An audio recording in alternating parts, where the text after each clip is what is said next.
годом, уважаемые дагестанцы, с Новым годом, уважаемые работники сельского хозяйства. В эфире ток-шоу «Дагестан. Правила жизни».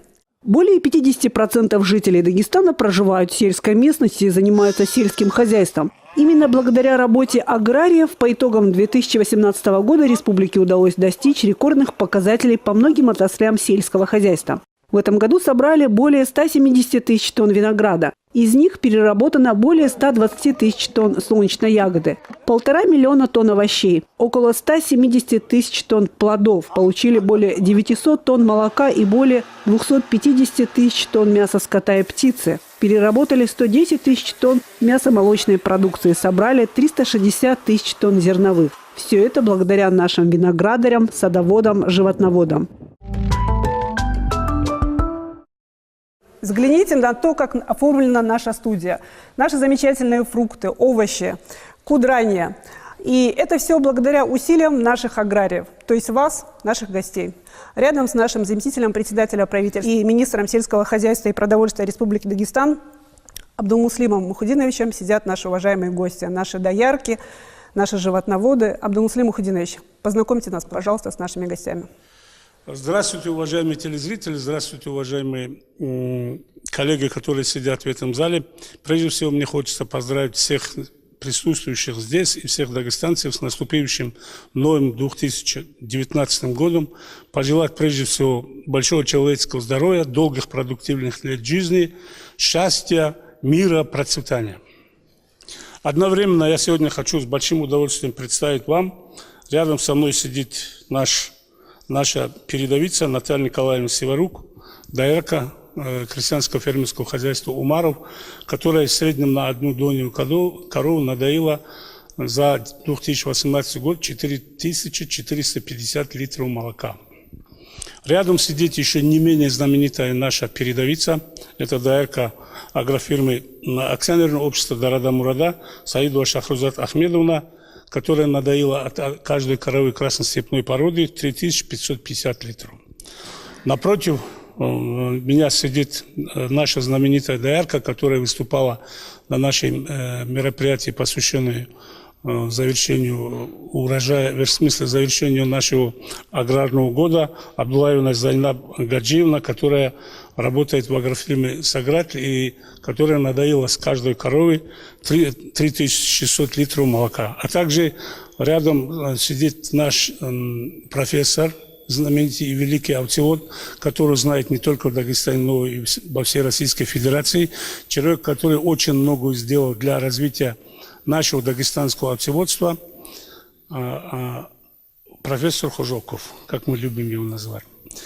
А также рядом с нами сегодня сидит и принимает участие знаменитый овцевод агрофирмы «Саград» Рамазану Асхаб, который к отбивке за каждую 100 овцематки сохранил более 90 голов ягнят. Наталья, расскажите, пожалуйста, на самом деле у вас вот потрясающие надои. И вот, насколько я помню, каждую корову вы практически знаете по имени, по кличке. Да. Зорька ваша любимица. Вообще, расскажите про вашу работу. Ну, каждых коров я знаю по кличке, действительно. Коров я люблю всех там, но сейчас у нас есть коровы, которые дают по 40 литров, есть и 38. Это малышка у нас, вот, Маша у нас еще так и не отстает, вот, жемчужина у нас есть. Также мы можем похвалиться, что в этом году у нас есть прибыль, тройня родилась у нас, 2 двойни и 1 близнецы, ну, в общем, девочка и мальчик. Так что Джабраил Османович сидит, не хвалится, а я расскажу. В общем, вот это у нас есть. Коровы у нас покладистые, мягенькие, все нежные, не дерутся, хорошие все. Я вообще, вот, честно говоря, была потрясена вашим отношением к вашим коровам. Вот вы там умудряетесь еще семечками их там подкармливаете. Да, и семечки, и хлеб кушают. Любят очень. Все приучаем к себе, чтобы не дрались, чтобы спокойные были. Да. Каждой корове нужен подход. Нежно подходишь, по кличке называешь, тогда начинаешь доить, и все. Будет порядок. Может быть, музыку еще включаете коров? Нет, не включаем музыку. Но вы сами им поете, правда? Бывает. Вот рядом с вами сидит Шахрузат Ахмедовна. Шахрузат, скажите, пожалуйста, как вы с вашими коровами находите общий язык? С нашими коровами тоже так же вежливо, хорошо, вот каждым по именам, по кличкам. Также поглаживаем, так все нормально, хорошо, отлично. У нас идет нормальный отел, по двойным у нас тоже. Ну, 3, конечно, у нас нету. В этом году у нас 5 коров отделилось, по двойным сделали. Ну, сейчас у нас только сейчас начинается отел. Зайнаб, расскажите про вашу работу. Хорошие работники, хорошие коровы, там кличкам тоже звать. Хоть они так тоже, 3 не были, 2 были, бедняжки. Тоже молока 3500 тоже доим год. Все хорошо. Асхаб, скажите, пожалуйста, у вас не так давно завершился перегон уже на зимние пастбища. Какие были проблемы в ходе перегона? Откуда вообще, куда гнали, какое расстояние вообще преодолели? Вы и ваши животные? Есть. Перегон очень хорошо. Приехали, ну, место каждый год уменьшает. Начиная с Алмало и до конца там Анцух. Вообще невозможно там бараны кушать, место не оставляют Алмало. Там Буглен вообще это каждый год уменьшает. Вообще аренда дает место. Там невозможно бараны гонять. Очень внимание надо на их делать. Абыслам Садулаевич, скажите, пожалуйста, в общем-то, получается, благодаря тому, что большая часть скота, которая все-таки перегоняется, у нас наша традиционная дагестанская горная, все-таки перегон вообще, в принципе, у нас возможен, даже на такие большие расстояния. 80% овец у нас дагестанская горная. Именно, значит, выведенные нашими учеными, практиками, приспособлены для перегона. Значит, дважды в год, которые преодолевают, значит, расстояние 250-300 километров только в одну сторону. Естественно, вот только что, значит, вот наш овцевод, передовой чабан наш, немного жалуется, что проблем с скотопрогонными трассами. Да, эта проблема есть, она еще не решена, но руководству министерства уже дано поручение обследуют все скотопрогонные трассы, это самозахваты, значит, и так далее, значит, или в администрациях районов должны выделить равнозначную, значит, земли для восстановления скотопрогонных трасс, или освободить те трассы, которые ранее были у нас в республике. Я вижу, у нас представитель Россельхознадзора присутствует в зале. Можете что-нибудь добавить по поводу проблем со скотопрогонными трассами? Какая работа ведется в этом направлении? Обычно эта работа проводится по представлению управления отгонного животноводства. Потому что сами мы, значит, эти проверки непосредственно не проводим, но вот по представлению отгонного животноводства в этом направлении работа проводится.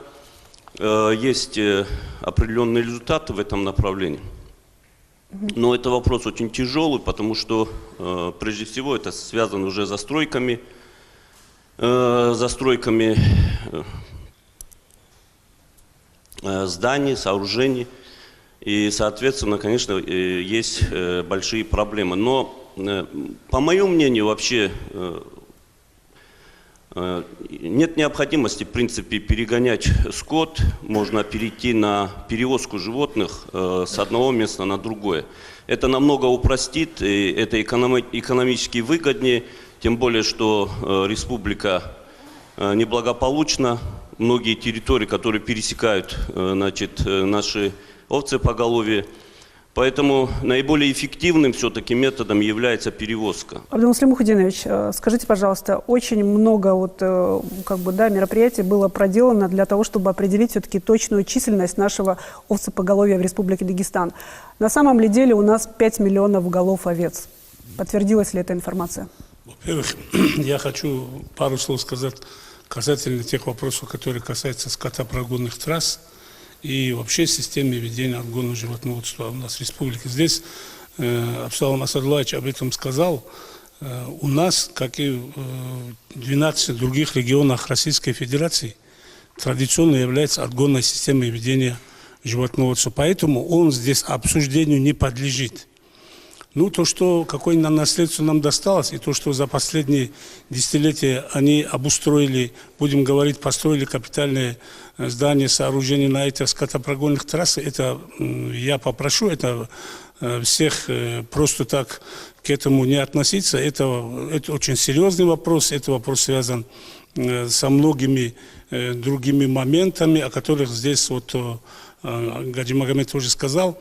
Поэтому этим вопросом мы занимаемся, есть у нас определенные наработки, но я просто пользуюсь тем, что это все в эфире вы выдаете, хочу сказать, я обращаюсь к дагестанцам. У нас есть очень нехороший пример, когда мы начали застраивать тротуары и начали раздавать улицы города Махачкалы.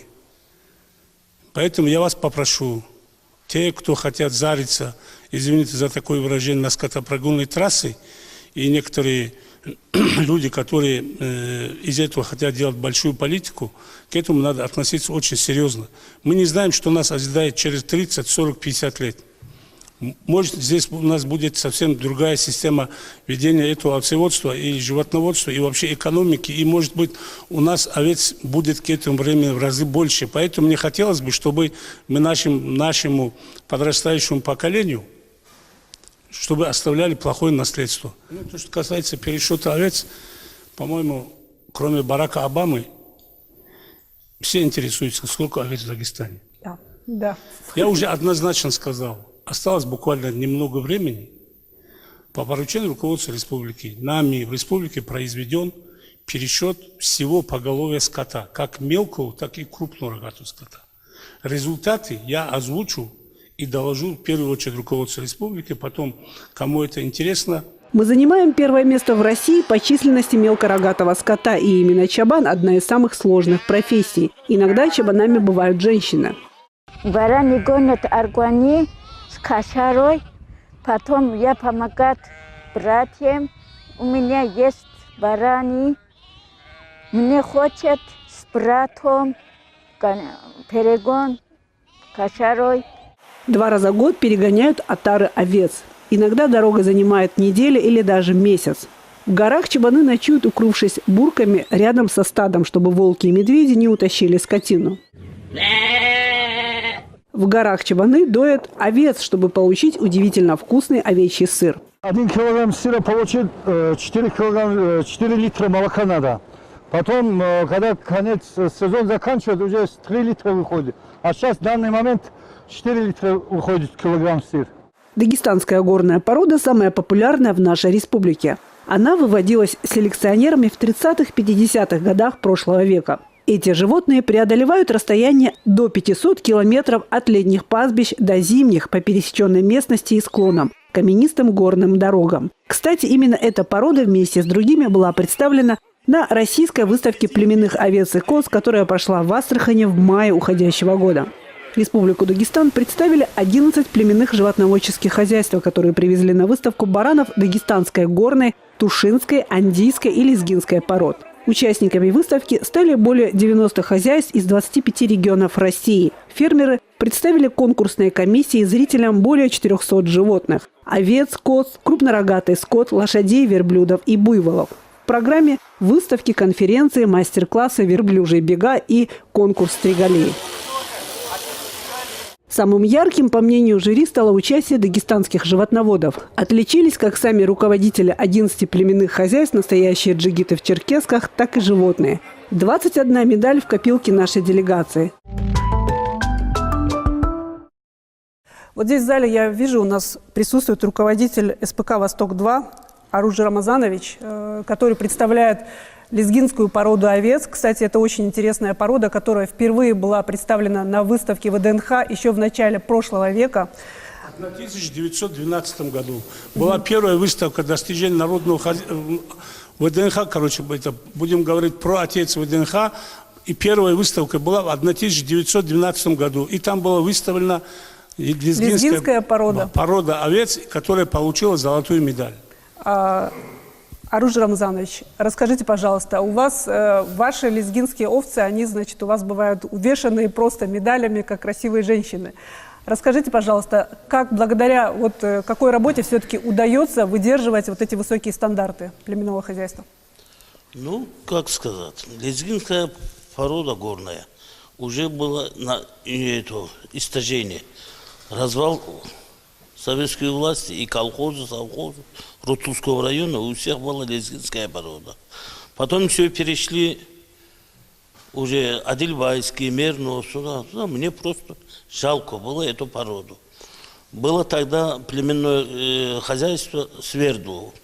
Начали они продавать. Я подошел, взял я у них 310 голов, купил. Перечислением еще. После этого я занимался. И в 2012 году я, как министр сельского хозяйства говорит, был я в ВДНХ, 100 лет прошел. Я эти бараны туда отвез. И выиграл золотой медаль. И с этого тоже. И Астрахань, до этого Элисте был Астрахань. В Москве тоже постоянно выиграл золотой медаль. Спасибо тоже нашему Спасибо вам за вашу работу. Абдусаламу, министеру, что организовал такие эти мероприятия. Я добавлю, когда была сейчас выставка «Золотая осень» в Москве, единственная осипоголовье, к которому подошел министр сельского хозяйства Дмитрий Николаевич Патрушев, и которых, будем говорить, он так внимательно изучал и вопросы задавал и профессору Хажокову, и вопросы задавал и директору департамента животноводства. Это была лезгинская порода овец. На самом деле, спасибо, Аруч, тебе, ты патриот. Мы по мере нашей возможности поддерживаем, впредь тоже будем поддерживать. Поэтому удачи, успехов. Это животноводческая выставка, которая проходила в октябре этого года в рамках «Золотой осени» на ВДНХ. Здесь были представлены лучшие образцы птицеводства, молочные коровы и племенные бычки. Некоторые весом до тонны. Мелкорогатый скот в павильонах нескольких регионов России. Тут и тонкорунные, и мясные породы, и, конечно, бараны, чьей визитная карточка прежде всего является курдюк. В ходе выставки стенд Дагестана посетил министр сельского хозяйства России Дмитрий Патрушев.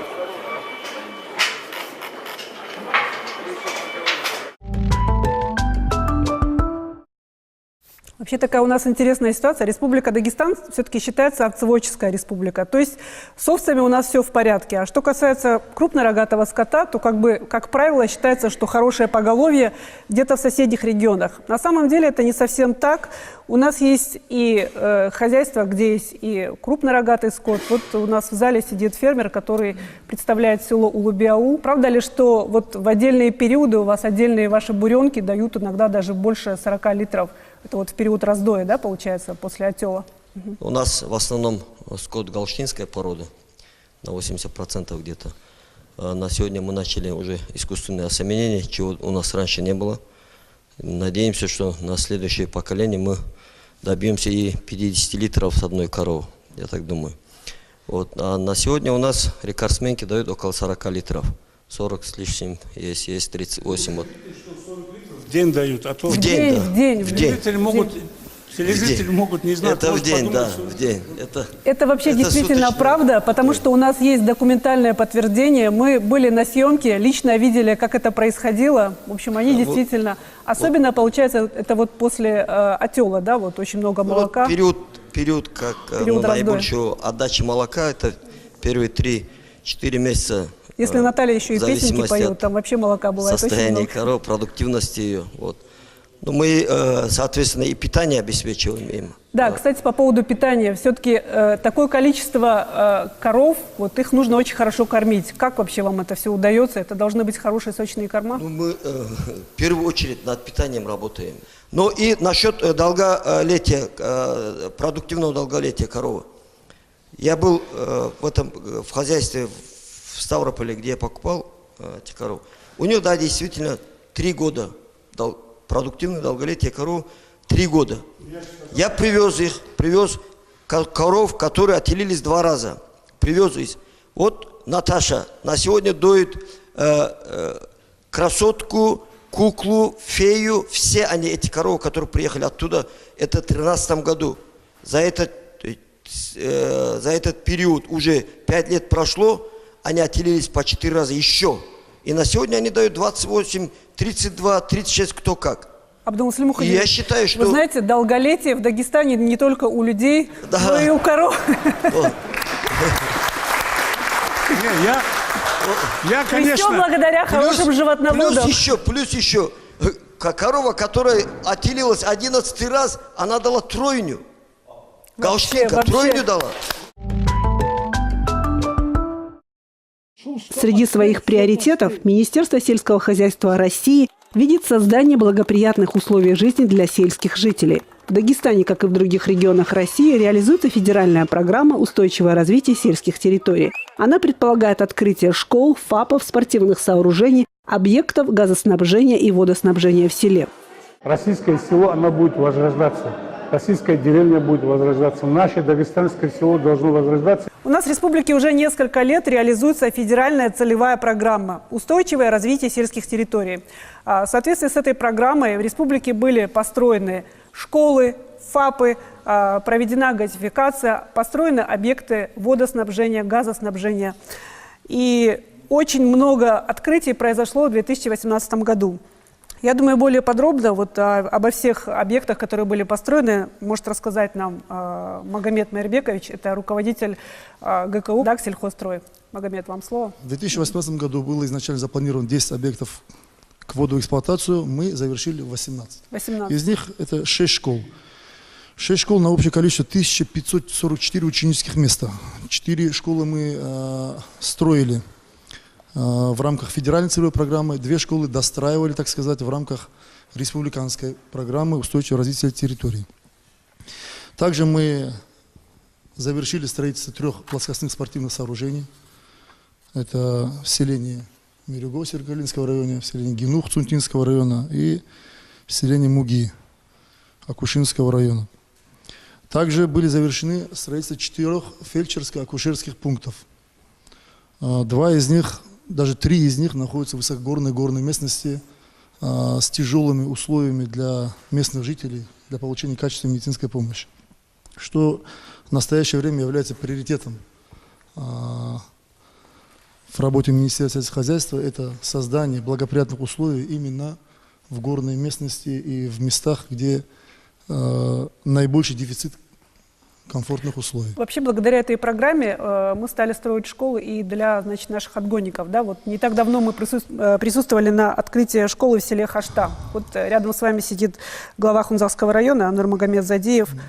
Да, на сегодняшний день такой школы, наверное, такая школа есть, наверное, не в каждом населенном пункте. Ну, школа замечательная. У нас в городе нет таких школ, вот как у вас. У вас и швейные цеха, и токарные станки у вас. Вообще очень замечательная школа.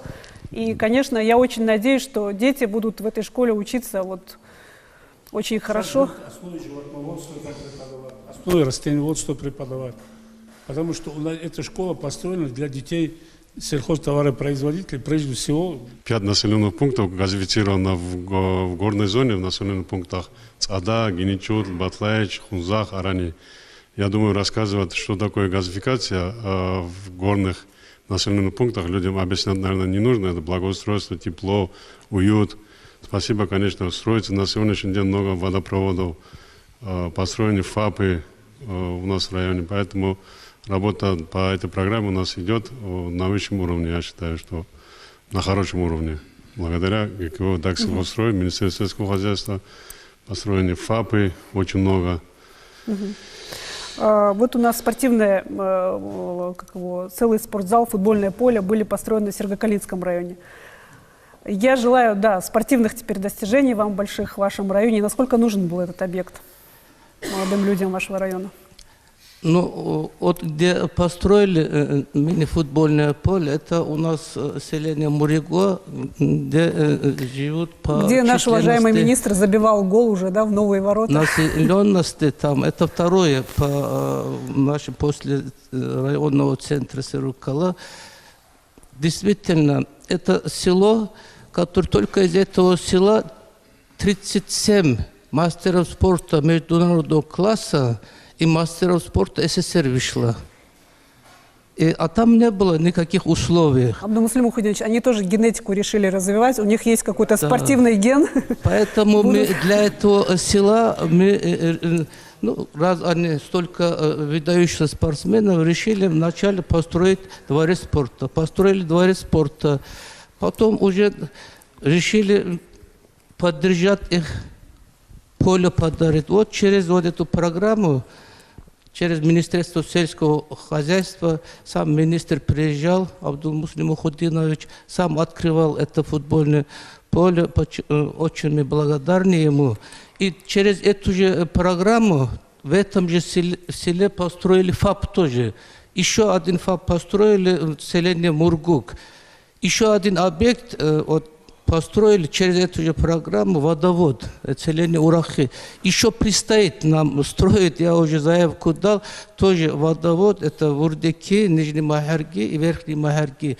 Если вот этот объект Мухудинович поддержит нас, и вообще Сирукалинский район, это номер проблема один, была водой, обеспечение водой.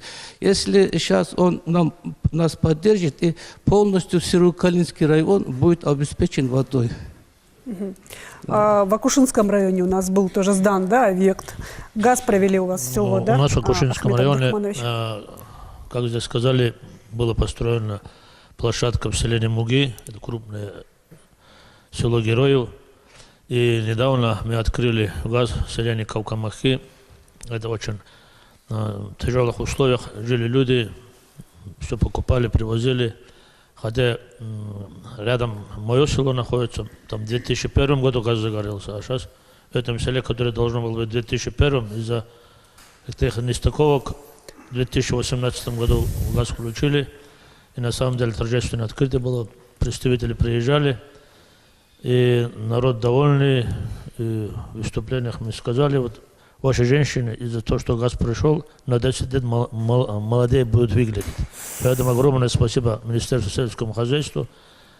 Район Акушинский такой крупный район, и долгое время там как-то ничего не получалось, но сейчас продвижки есть, устойчивое развитие сельских поселений, гранты для молодых специалистов.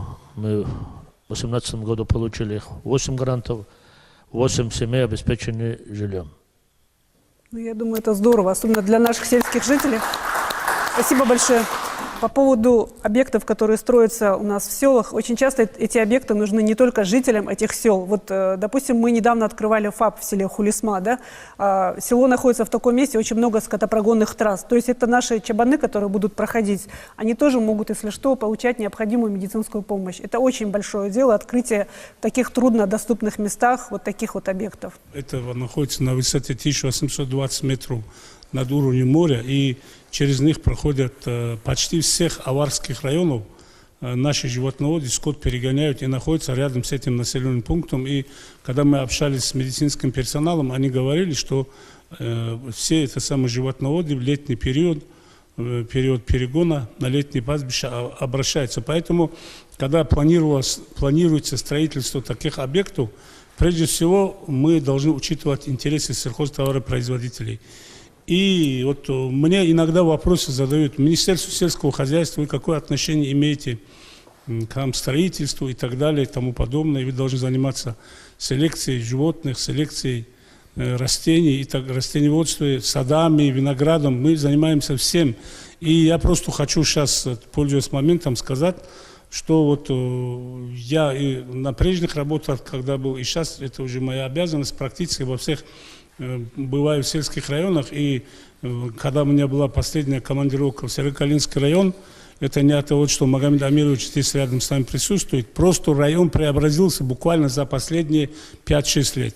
Район преобразился. И более того, я вышел с предложением к руководству республики, чтобы семинар совещания по развитию, по устойчивому развитию сельских районов организовать именно в Сирокале.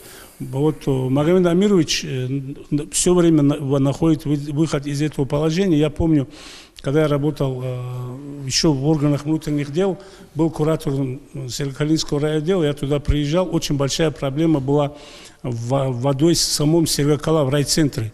И они провели туда воду народным методом от этого источника до села 17 километров. Все это самое траншею, все рыли вручную. А трубу сам Магомед Амирович попросил, ребята помогли, сделали. И у них, короче, в селении Сергокала такое, будем говорить, круговое обводнение этого села идет. Параллельно очень большая работа проводится по благоустройству районного центра. Практически все улицы, не центральные, не главная улица, практически все улицы этого населенного пункта заасфальтированы.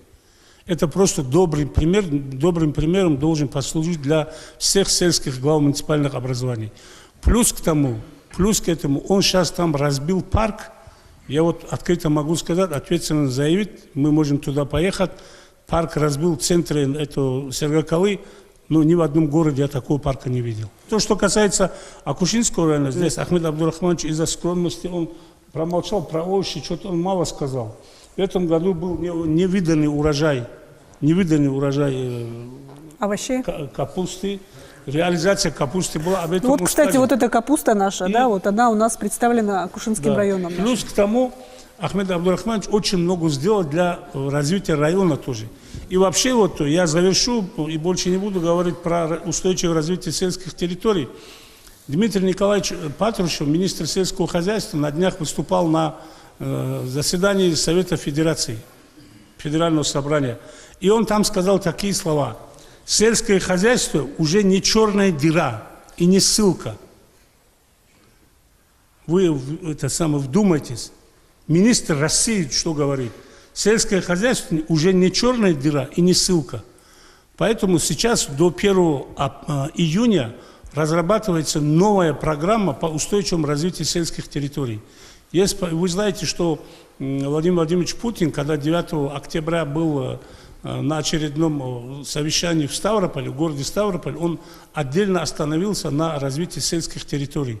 И, как говорит первый замминистра сельского хозяйства России Джамбулат Хизирович Хатулов, никто, ни одному человеку, горожанину не дано право, чтобы он не так относился и отозвался о селе.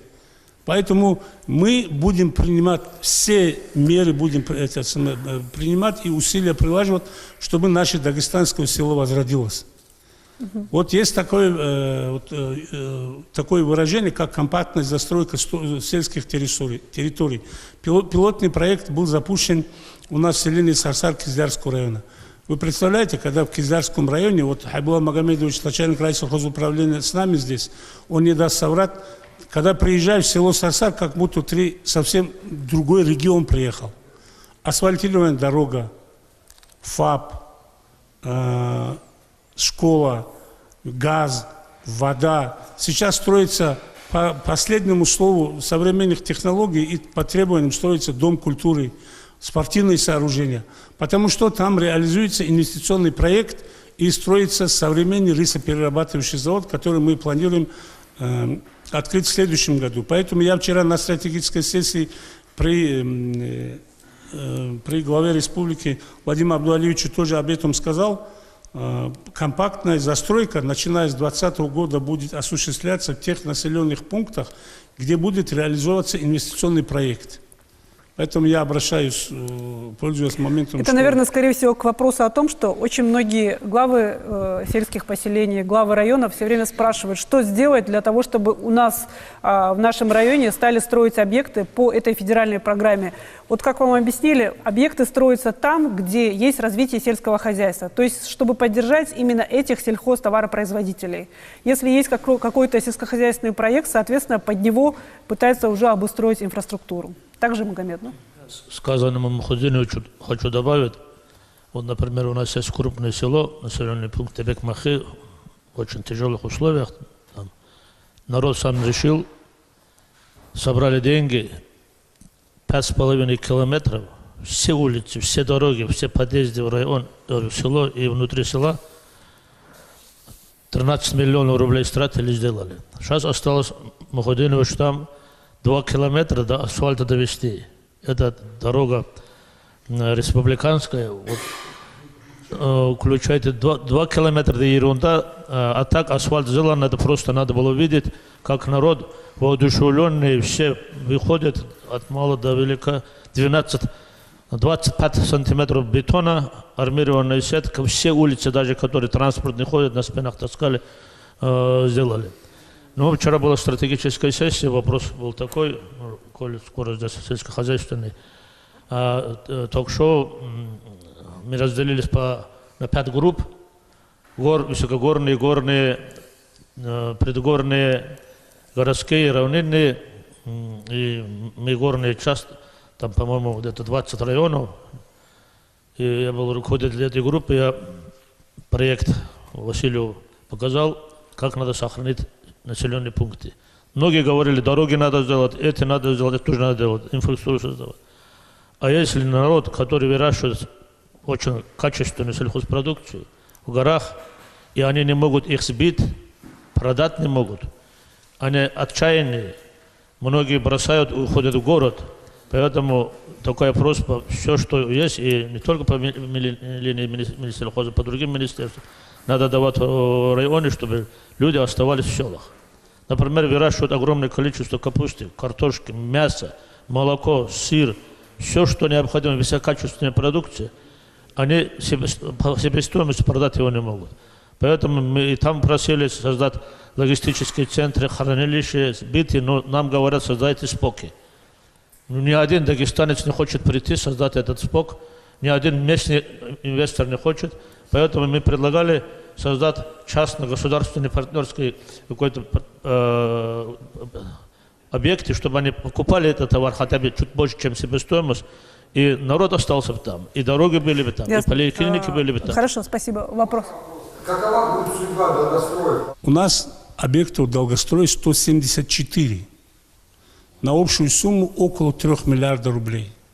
Соответствующий доклад мы сделали и Министерству сельского хозяйства Российской Федерации, потому что финансирование оттуда шло. Соответствующий доклад мы сделали и руководству республики, и у нас есть план действий. Вот те школы, о которых они говорили, Магомед Майербекович говорил, эти долгострои, которые строили в течение последних 5-6 лет, и которых мы завершаем сейчас.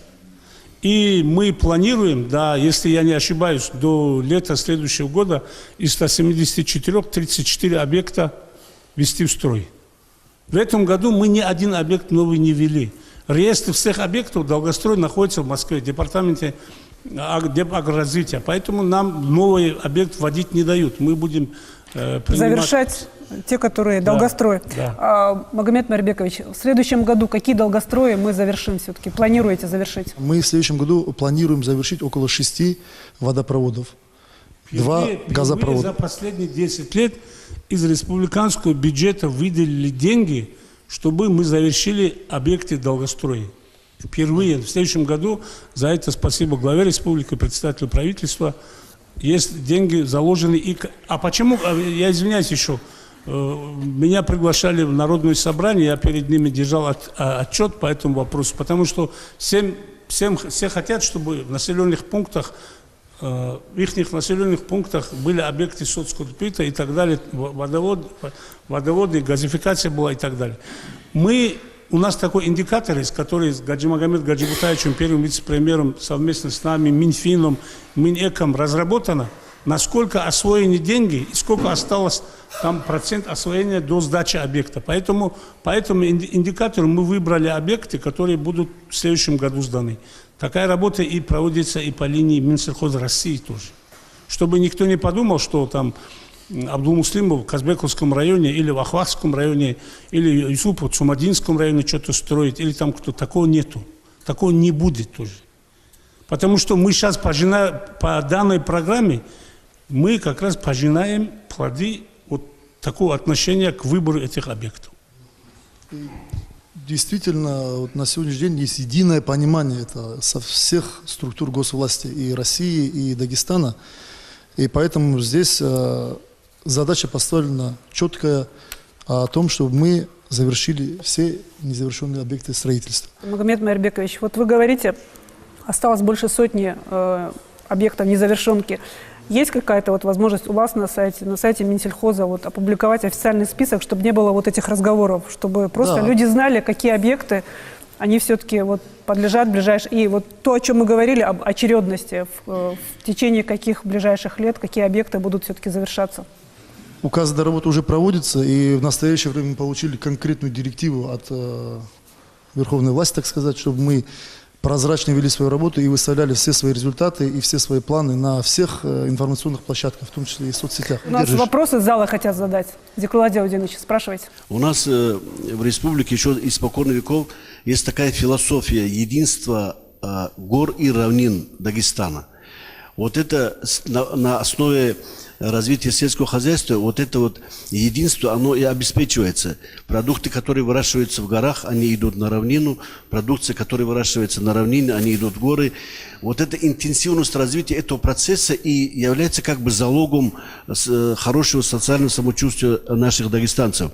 Я помню, когда еще я был пацаном, меня поднимали на плоскую крышу, чтобы зазывать о том, что к нам приехал гость с виноградом из Хасавюртовского района, чтобы ее обменять на картофель или на фасоль и так далее. Но сегодня таких форм, конечно, нету, но есть в принципе этот обмен продуктами. Поэтому в этом плане, я думаю, вот устойчивому развитию наших сел дагестанских надо вот этот принцип и поддерживать. В Кизлярском районе в канун Нового года открыли сразу 2 рисоперерабатывающих завода. Если раньше рис-сырец вывозился для переработки в другие регионы России, то теперь это можно будет сделать в самой республике. По итогам 2018 года в Дагестане собрали порядка 86 тысяч тонн риса. Примерно 60% из этого количества приходится на долю Кизлярского района. Но белое зерно здесь теперь не только выращивают, но и перерабатывают. Открытие 2 заводов решает ряд важных проблем. Давайте более подробно нам об этом расскажет руководитель управления сельского хозяйства Кизлярского района Хайбулла Магомедович. Хайбулла Магомедович, скажите, пожалуйста, сколько риса в этом году собрали в Кизлярском районе? Саламу алейкум, добрый день, уважаемые телезрители, коллеги. Я хочу сказать, что в этом году, вообще со времен советских времен еще был рекордный урожай, собран 50 тысяч тонн риса, сырца, это значит где-то около 48 центнеров с гектара, это рекордный урожай. Поэтому, конечно, уже долгие годы назревала мысль о том, что необходима переработка, собственная переработка в Кизлярском районе, в частности, Республики Дагестан. 50 тысяч тонн собрали в Кизлярском районе. Вот заводы уже успели заработать. Какое количество из этой продукции уже успели переработать на этих 2 заводах? На 2 заводах переработано 10 тысяч тонн, из них 8 тысяч тонн Кизляр агрокомплекс и 2 тысячи тонн СПК «Риск». Поэтому, конечно же, это мало. В следующем году, вот вы говорили, после строительства хранилищ, у них будет возможность уже больше перерабатывать. Обязательно нужно открывать, то есть строить хранилище. Я считаю, что это 2 завода тоже для Кизлярского района мало, потому что если даже в общем сложности они могут переработать максимум там, за полгода 20-25 тысяч тонн, производим в сегодняшний день 50 тысяч тонн. Вот мы на следующий год планируем посев риса на площади 13,5 тысяч гектаров. Это я хочу сказать, что благодаря мелиораторам, спасибо хочу сказать Залкебу Магомедовичу, то, что вот старотеречная система, начата реконструкция старотеречной системы, если реконструкция это завершится к весне, значит мы планируем увеличить на 3,5 тысяч гектаров посев риса. Это, соответственно, уже это около 70 тысяч тонн, если, конечно же, мы сможем столько посеять это. Поэтому, значит, обязательно нужна постройка, срочный запуск, еще вот, который мы планируем ООО «Нива». Я думаю, что кроме этого еще нужен завод, вот там планируют в Тарумовском районе, еще один завод в Кизлярском районе, это необходимо. Потому что вот, если даже элементарно считать, экономическая выгода, это вот, то, что даже вот 50 тысяч тонн, если на место перерабатывают, это 250 миллионов плюс в экономике района. Скажите, пожалуйста, вот на новом заводе сколько человек у вас работает? На новом заводе работает 6 человек. Но учитывая, что оборудование у нас высокотехнологичное, там большого количества людей не требуется для его обслуживания. Угу. И, в принципе, сколько риса в сутки вы перерабатываете? Мощность 5 тонн в час. 5 тонн в час? Да. Угу. Ну, я хотел вот добавить, как раз вот мы на совещании обсуждали у нас на нашей территории этот вопрос. Рис дагестанский это должен стать, я считаю, брендированной продукцией республики. А вот вообще в Кизлярском районе 3 сорта популярные: Регул, Хазар и Рапан. Вот вы какой в основном перерабатываете? Регул. Регул. Чем хорош этот сорт? Ну, это, наверное, к агрономам больше вопрос. Ну, плов вкусный из него, наверное, получается. Вообще самый вкусный рис кизлярский. Даже вот, насколько мне известно, когда мы покупали семена в Краснодарском крае, сами эти представители этих семенных заводов просили привезти для еды именно наш рис. Вообще, Хайбулла Магомедович, правда ли, что вот представители других регионов покупают кизлярский рис, и вот оно у них даже как вот в садиках, в школах? Да, правда, надо сказать, что вот Краснодарский край у нас скупают рис, и, значит, они перерабатывают и поставляют в дошкольные учреждения. Я вот хочу сказать, что вот сегодня мы говорим об успехах, все-таки я вот, должен отметить, что есть еще некоторые проблемы тоже. Вот если мы говорим о том, что мы, значит, среднюю урожайность достигли 50 центнеров с гектара, но это по сравнению с Краснодарским краем это мало. Но нет ученых, нет агрономов, понимаете? Вот получается на Кизлярский район в специализированных там хозяйствах, если там 2-3 агронома максимум. Поэтому я думаю, что там без образования, без включения науки невозможно, значит, достичь урожайности там до 70 центнеров. Поэтому очень хотел бы, чтобы наука тоже нас слышала, чтобы они тоже подключались. Ясно. Около 3000 гектаров вы еще собираетесь добавить, ну, уже как бы, да, весной еще посадить. Как, кстати, наши мелиораторы, вот насколько вы, Залкип Магомедович, готовы? Если площади посадок риса еще больше возрастут, как работу свою собираетесь организовать, чтобы воды нашим рисоводам хватило? В этом году практически почти с 20 тысяч гектаров убрали рис, да, и рекордный урожай небывалый, даже и по валу, и по урожайности с центнер, да, Хайбулла Магомедович? И данные Минсельхоза подтверждают, что рекордный урожай с 1 гектара собран 45 тысяч тонн, 45 центнеров с гектара, это высокий урожай, правильно? По статистике, в 1987 году это был год, когда больше всего риса у нас выращивал. Было 25 тысяч гектаров. Да. Тогда урожайности такой не было, и вала такого не было. Да. А в этом году мы собрали почти с 20 тысяч гектаров, и урожайность у нас намного лучше. Поэтому, Залкип Магомедович, я поддерживаю. Здесь абсолютно, я думаю, точности этих цифр ни у кого сомнений нет. И мы, учитывая ту работу, которую мы сделали, мы когда начинали говорить года 4 назад, что мы скоро будем что-то делать, да, может кто-то нас считал за наивных, за каких-то обещалкиных, да, но мы сегодня реально можем похвастаться с тем урожаем и теми результатами. Я думаю, вот это ввод рисовых заводов на территории Кизлярского района, я думаю, пускай это слово неправильно будет применено, мы спровоцировали открытие этих рисовых заводов. Да? Но мы гордимся тем, что мелиораторы каким-то методом, каким-то своим косвенным, может быть, влиянием спровоцировали такую ситуацию, что наши рисоводы могут уже сами инвестировать свои средства и открывать рисовые заводы. И на самом деле проводится огромная работа и благодаря поддержке Минсельхоза России и Республики Дагестан на северной зоне по поддержке и по ремонту и по содержанию наших систем. Если бы это всего работы, этой комплексной работы по взаимодействию, с взаимодействием сельхозтоваропроизводителей, этой работы не было, наверное, не было таких урожаев. Залкип Магомедович, да. Вообще сейчас у вас горячая пора. То есть у вас сейчас идет полный ремонт всех растительных сетей для того, чтобы весной уже вовремя подать воду нашим фермерам. Да, на самом деле вы здесь точно подметили, что вот сейчас у нас самая жаркая пора, когда мы готовимся к весеннему, к поливному сезону. Мы сейчас обследуем свои системы, сооружения, очищаем каналы, ремонтируем сооружения. Поэтому на самом деле это есть. И даже в такую погоду, которая сегодня у нас стоит, наши работники работают на своих участках, выполняют свою работу. Я здесь хотел бы отметить, что еще параллельно идут работы, строительно-монтажные работы на объекте реконструкции, как Хайбулла Магомедович сказал, на старотеречной растительной системе. Да, это система, которая обслуживает около 60 тысяч гектаров посевных площадей. Ни для кого не будет секретом, если скажу, что многие соседние регионы не имеют таких просто площадей по регионам. У нас только одна система такие площади имеет. Поэтому, конечно, у нас...